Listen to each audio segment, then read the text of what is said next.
Hi, everyone. It's group three here with Jasmine. Daisy. And Ashley. Today, we're going to be talking about Maggie Lena Walker, a pioneer in management. According to the National Women's History Museum, Walker is a historical American businesswoman and entrepreneur. She was born to formerly enslaved parents and navigated the challenges of post Civil War America. Yet her entrepreneurial drive and resilience were shaped by lived experience and systematic barriers.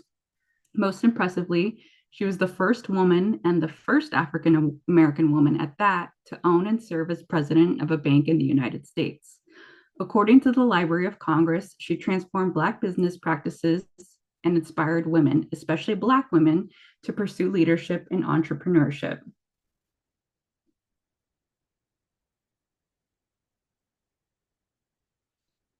Known for being stringent yet community focused, Walker's key elements of management approach included, at its foundation, financial discipline and accuracy, rigorous standards and rule adherence, such as dress codes, long hours, and high expectations. Building on that, Walker put an emphasis on education and financial literacy, along with innovation and adaptability, which ultimately led her employees to personal growth and development. That all solidified her belief in strong community empowerment and identity in post-Civil War time era. This is all according to the Smithsonian Magazine. For more information, I'll pass it over to Ashley. Ashley, take it away. Thank you, Jasmine. How did Maggie L. Walker's career accomplishment impact the field of management? Maggie Lena Walker's career redefined what it meant to lead during the Jim Crow era.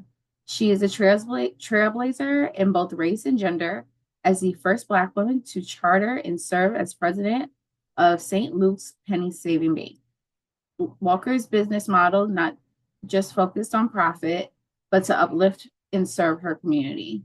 Her leadership helped hundreds of people open bank accounts, buy homes, and build businesses, creating opportunities and laying for the foundation for economic empowerment.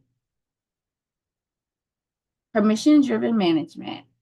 When Walker became the leader of the Independent Order of St. Luke, which according to the Scottish Rite Masonic Museum and Library was facing bankruptcy, she guided the organization's membership growth and financial stabilization.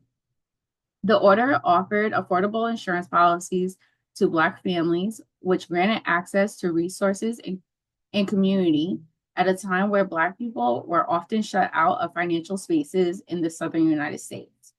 Her values-driven leadership not only focused on individuals, but fostered into a collective power within the community. Walker exemplified how aligning strategy and mission-focused values to influence how some of today's institutions are currently led and sustained. Multifaceted leadership.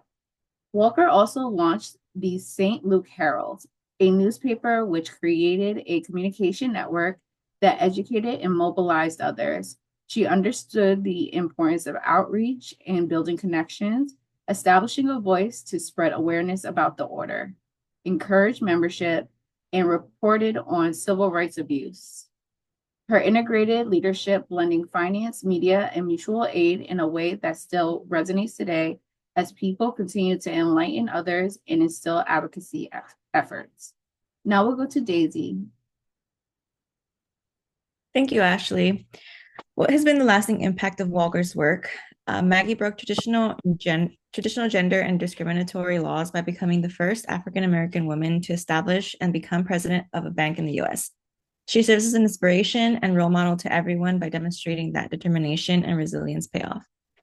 She also demonstrated the importance of meeting the needs of and empowering underserved communities by engaging in civic issues and becoming an activist against discrimination and segregation. Lastly, she paved the way for aspiring entrepreneurs.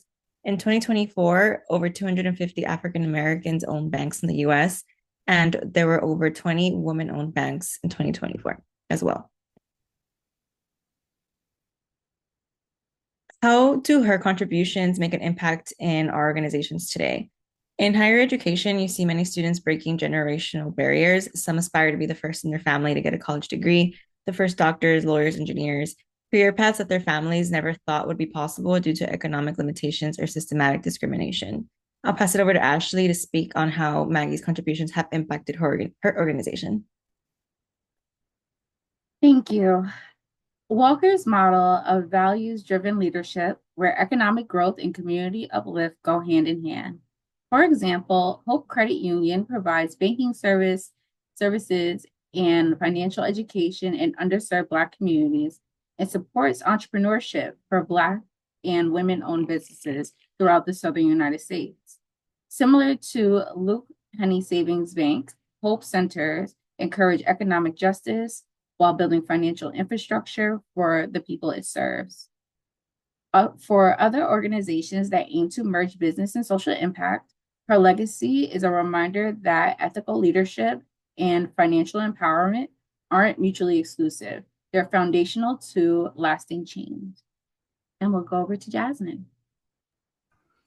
Thank you, Ashley. In terms of Walker's management style, it's still prevalent to this day. The key management style described as long hours and high expectations is now rebranded as hustle culture, which many organizations expect from their workers to this day. Most applicable, one might even say Starbucks' new implementation of a dress code can fall under Walker's management of rigorous standards and rule adherence. And to finish it off, here are our references. Thank you.